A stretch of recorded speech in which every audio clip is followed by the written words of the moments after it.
Hello everyone! So once again, welcome to our vlog here at Chrisley TV. So for today's video, ayan, gabi. Pero for today's video, ayan. So mag-overnight po kami ngayon sa island dito sa Pangasinan. And it's a very well-known tourist destination, the 100 Islands of the Philippines. Ayan. So balik kasama namin yung mga friends namin. And at the same time, meron tayong isa-celebrate na birthday. Ayan. So, shout out kay John Kenneth. Ayan. So, happy birthday. So, more birthdays to celebrate and more candles to blow. Ayan. So, while waiting, ayan. So, nag-usap-usap muna kami kung ano yung pwede namin gawin. And then, ayun. Dumating na yung aming sundo. So, actually, sagot to ni Ate Andrea. Ayan, so ginamit namin yung service ng kayak para libre. Pero syempre, sagot namin yung gasolina. Okay, so let's go guys. So please enjoy watching our video. Ayan. So actually kasama namin yung mga Maria Clara ng Luca. Mga ano po dyan, mga pasimple pero mga masisiba din.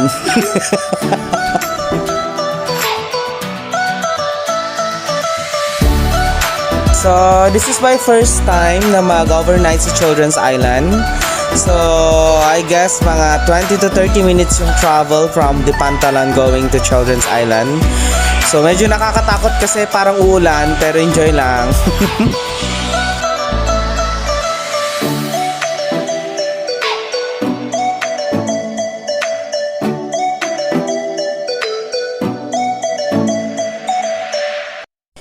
So, let's go guys! Ayan, alis na po kami.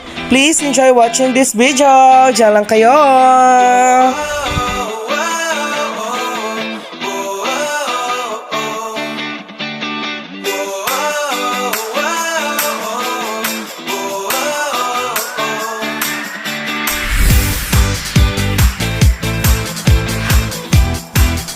So ayan, nandito na kami guys. So yung nakikita nyo pong ilaw, yan na po yung ilaw sa Children's Island.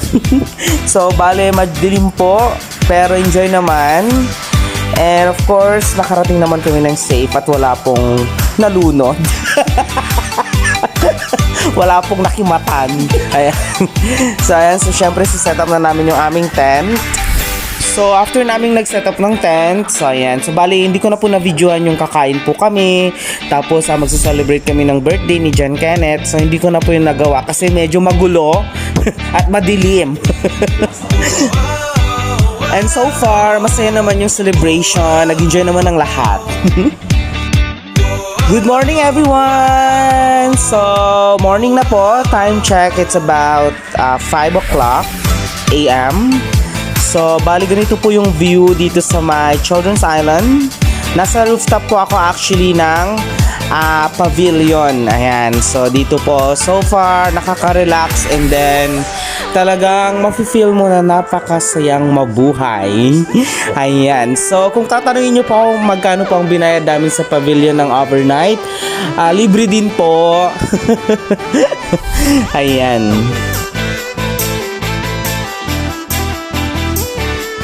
Hello guys! So, please enjoy watching this video at sana ma-refresh kayo.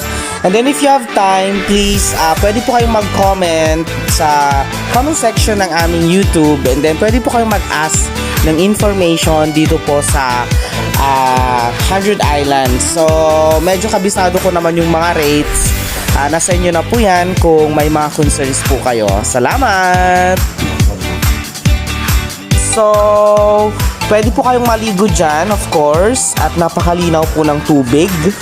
And then, pwede nyo rin pong ma-witness yung sunrise. Ayan, so kung makikita nyo po at mahilig po kayo sa sunrise, pwede nyo po itong ma-witness dito sa Children's Island. Hello guys! So, yung nakikita nyo po ngayon is yung tinatawag po naming Pilgrimage Island. Ayan. So, malapit po ito sa Children's Island. So, kung gusto nyo pong makapunta dyan, pwede po kayong mag-rent ng kayak. Kasi dito po sa Children's Island, nagpapakayaking activity po sila. Ayan. Ano bang kagandahan ng kayaking activity? So, pwede mo pong mapuntahan yung mga nearby islands dito sa Children's Island. So, mura lang po. So, ilang oras na rin po. If I'm not mistaken, nasa 2 oras, pwede mo na pong magamit yung kayak. Yung rates po, I'm not sure, pero nasa 250 to 500. Depende po kasi kung ilang oras nyo pong gagamitin. Ayan. So, as you can see guys, ayan po yung Pilgrimage Island. Malapit na malapit po yan dito lang sa Children's Island. Ayan. So, let's go upstairs guys. Tignan na natin kung ano yung almusal natin this morning. I'm sure instant to. Of course, meron tayong instant coffee, instant noodles. Ayan. Yung mga madadali ng gawin, i-prepare. So, bali sila po yung mga nakasama namin dito sa overnight. Mga kaibigan lang din po namin. And dito po, ipapakita ko po sa inyo yung other side ng Children's Island. Ayan. So, tara guys, puntahan natin.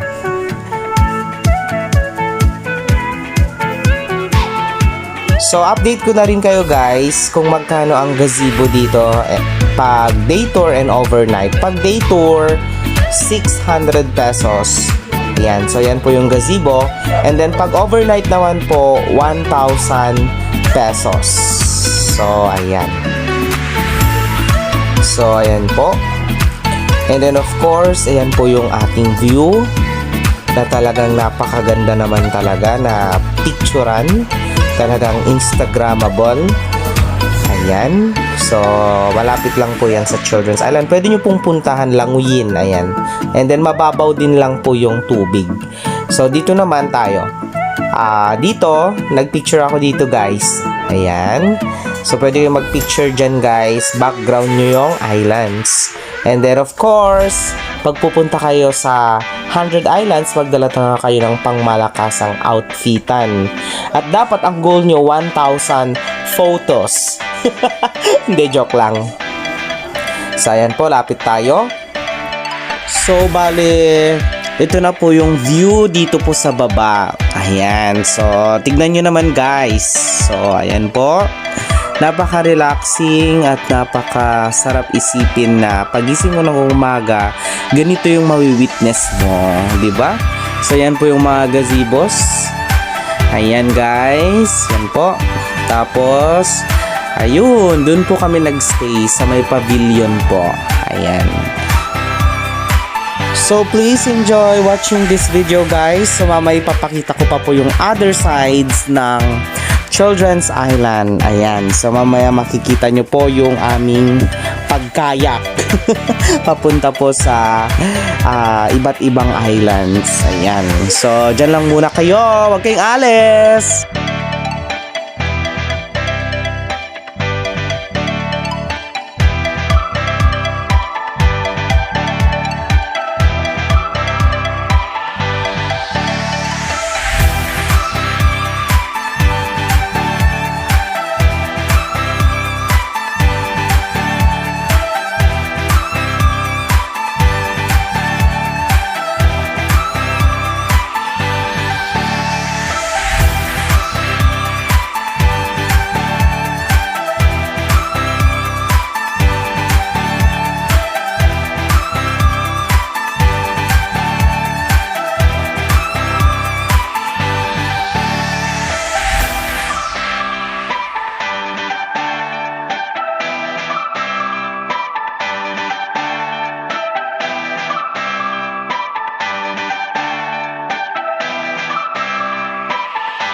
So, dito na tayo guys sa other side ulit ng Children's Island. So, bali yan po yung kayak na sinasabi ko po.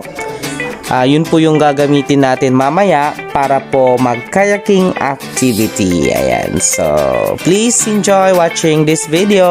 Ayan, para ma-relax po kayo.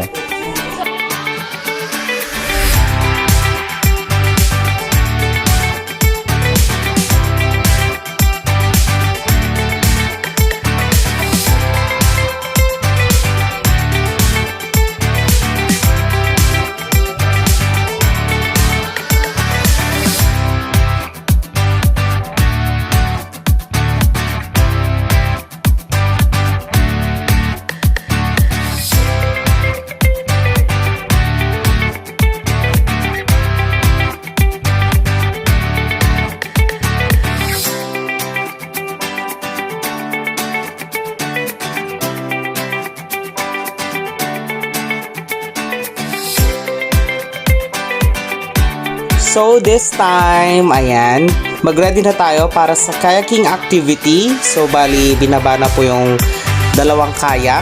Ayan po.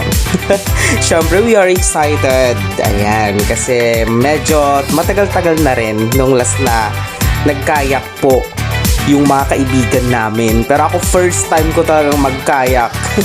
Medyo natatakot pero alam naman. So, dyan lang kayo. Panoorin niyo po tong video namin. Salamat!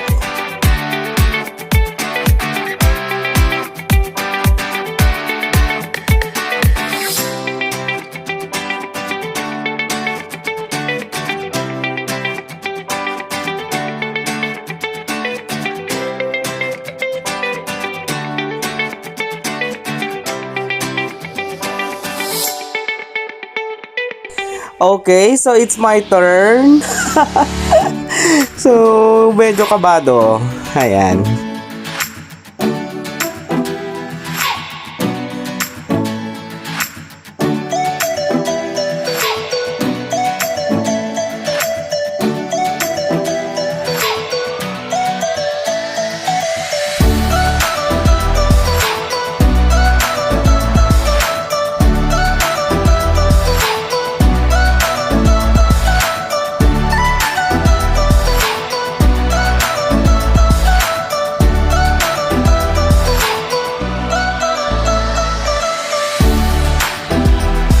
Yehey! So, medyo successful naman.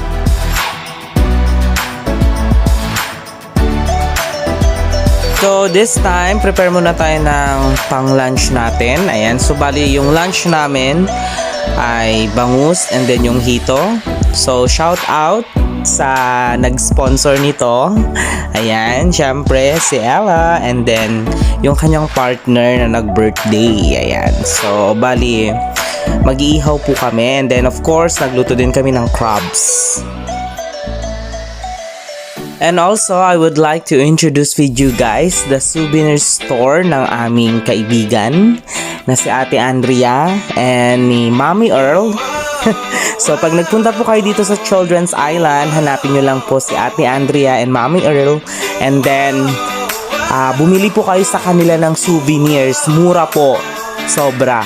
Kung sasabihin nyo lang po yung aming vlog. Ayan. So, napanood nyo po yung vlog ko, kaya kayo nagpunta dito. Siguro bibigyan naman kayo ng discounts. Ayan. So, bali yan yung mga souvenirs nila. Pag gusto nyo yung mga natural shells, ayan po. So, as you can see, magaganda po yung kanilang mga binibenta. Ayan. So, para may mga collections kayo sa bahay. And meron din silang binibenta na yung para sa altar. Ayan. So, ang gaganda po ng mga designs. Ayan po. Tapos, ref magnets, keychains. Ayan.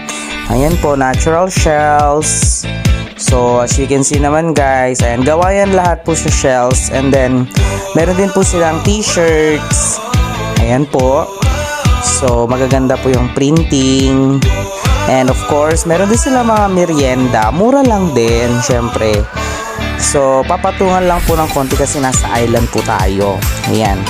And then of course, tuloy-tuloy pa rin yung aming preparation para sa lunch. So, yan po. Bali, naiihaw na po yung aming mga pagkain. So, ayan. Then, gumawa din po kami ng, ayan po, sisig. So, medyo matrabaho pero syempre, pag nagawa na, sobrang sarap. Ayan po. So, enjoy naman, lalong-lalo na kapag kasama namin yung mga kaibigan namin, bonding moments. Ayan. So, sila po yun. So, shout out kay Ella, kay Grace, and Maymay sa paggawa ng sisig. At kay, ano na rin, CJ, and then kay Joshua na nag-ihaw. Ayan. So, ang babait nila. Talagang inasikaso nila yung food namin. Ayan po. So, malapit nang matapos yung aming sisig. Yan, medyo okay na yung kanyang ingredients. Halo-halo na lang. Ayan. And then of course, huwag nating kalimutang maghugas ng kamay. Okay? Bago kumain. So, medyo malapit-lapit na. Ayan. So, lagyan natin ng sili yung ilalim ng tiyan ng bangus para masarap yung amoy. Ayan. And then yan po, wow, nilagyan na po namin ng mayonnaise. Syempre, shout out kay mayonnaise paggalawin ng baso. Joke. Ayan po. So, kalamansi, syempre. And then, ready na. Ayan. So, later kakain na rin po kami. So, please, dyan lang kayo. So, let's eat, guys. Ayan. So, ready na po yung aming food sa bilao. Ayan, di ba? Ang ganda ng preparation. Ayan, oh, di ba? Saan ka pa? And here, nagkayak na po kami. So, bali hindi na po ako nakapag-video habang kumakain kami kanina. So, nandito na po kami ngayon sa loob ng kuweba ng Quirino. Ayan, island din po ito dito. So, bali, hindi na po ako nakapag-video din nung papunta kami dito kasi natatakot po ako dun sa, kayaking activity. Baka mabasa yung phone ko. And then so far, ang ganda naman ng kinalabasan. Ayan, kung makikita nyo naman po, nasa loob po kami ng kuweba. Ayan, di ba? Kabado 20, pati pag video mali. Imbis na landscape, naging portrait. Ayan, so here, pauwi na po kami. Ayan, so far, nag-enjoy naman ang lahat. And thank you so much for watching our video. So sa mga hindi pa po nakapag-subscribe sa amin, mag-subscribe na po kayo. Salamat! And then you may click also the notification bell para laging updated sa aming new videos. Bye!